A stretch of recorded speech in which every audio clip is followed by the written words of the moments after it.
Video in public session. All right. Good morning, everybody. Thanks for your patience. We had some difficulties making sure that the people who are watching by webcast were able to hear us live, and we wanted to make sure that those who were not able to join us in person were able to watch our proceedings this morning live. So thank you for your patience. I want to welcome Seth Agata, our new executive director. I want to say thank you to David Arroyo and Joe Cavello, who at the end of last month tendered their resignations. We want to thank them for their service. Joe was one of the original commissioners on JCOPE, and we will miss both David and Joe. With that, let's turn to the minutes from our March 22nd public session, and if there are any comments or questions, we'll entertain them now. Otherwise, I'll entertain a motion to approve the minutes. So moved. Second. All in favor of approving the minutes, raise your hand.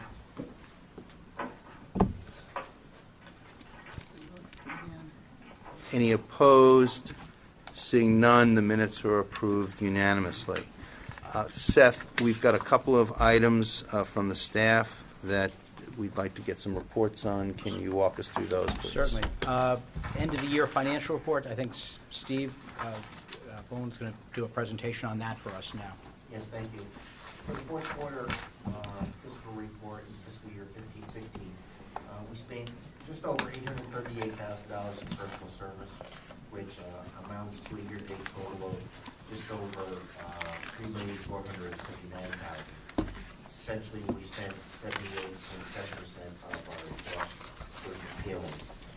For non-personal service in the fourth quarter, we spent just over $270,000, which equates to a year-to-date total of $846,000, or 76.2% of our cash disbursement target. And overall, in the fourth quarter, we spent $1,109,000 for a year-to-date total of $4,325,000, or 78.2% of our cash disbursement ceiling. In terms of our appropriations for this year, enacted into law is the same amount of appropriation that we received last year. That equates to, in personal service, we got an appropriation of $4,637,000, and all non-personal service added up to $900,000. Any questions? Thank you. Thank you, Steve. Martin, you're going to talk to us about FDS Filings? Just a reminder that the calendar year 2015 FDS statement filing season is open. The due date is May 16th this year. You should have received notice from the Commission about the new filing. Obviously, contact me if you haven't. The new form and instructions are available on the Commission's website. And in order to use our new online filing system, you will need a login with the ny.gov gateway. If you don't have one of those, staff can help you set that up. Although we have been working on establishing accounts for the majority of state employees, so that shouldn't be an issue across the board.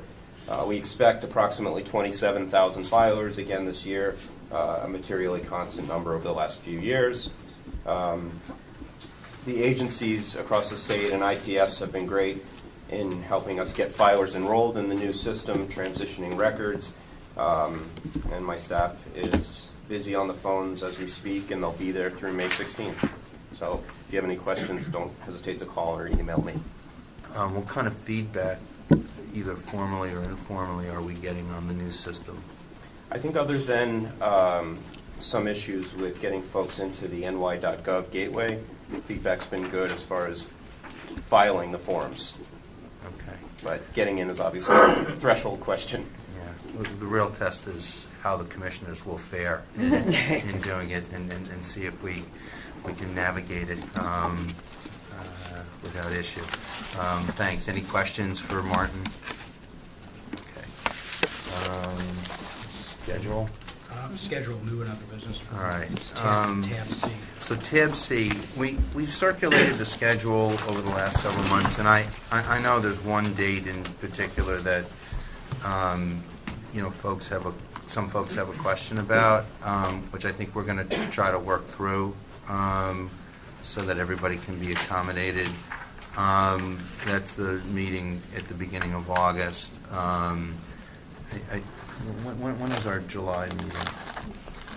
We don't have. Right, we don't have the July meeting, so that's sort of like a transitional meeting because we're not meeting in July.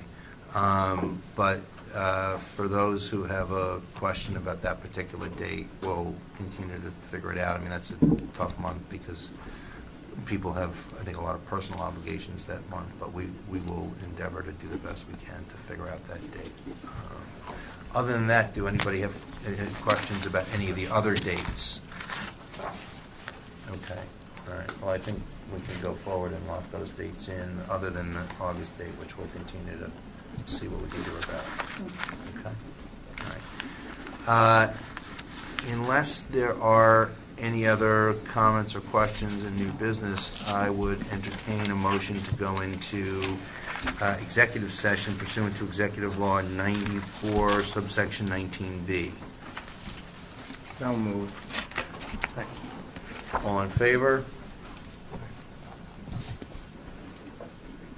Raise your hand. Any opposed?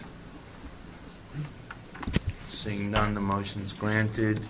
I will now enter into executive session. When we complete our business in executive session, we'll return to the public session, and to the extent permitted by law, we will provide a report on our business in the executive session. Thank you.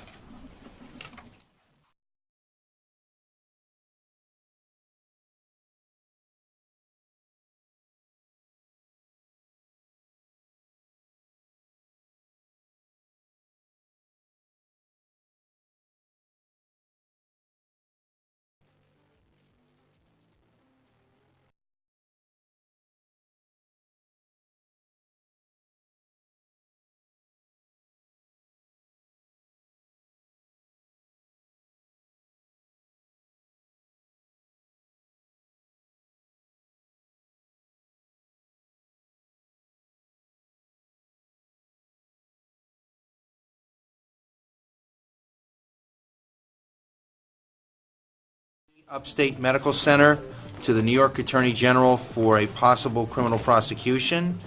The Commission referred a pending JCOPE substantial basis investigation concerning a former employee of the New York State Department of Taxation and Finance to the Albany County District Attorney for possible criminal prosecution. The Commission authorized communications on several investigative matters with parties outside the Commission, and the Commission received an update from the staff on a number of ongoing substantial basis investigations. If there is any other business before the Commission, now would be the time to raise it. Otherwise, I will entertain a motion to adjourn. So moved. Second. All in favor, raise your hand. Aye. We are adjourned. Did Donna? Thank you. Yes, Yeah. she's back. Was she back for the? Yes, Yeah. they got her.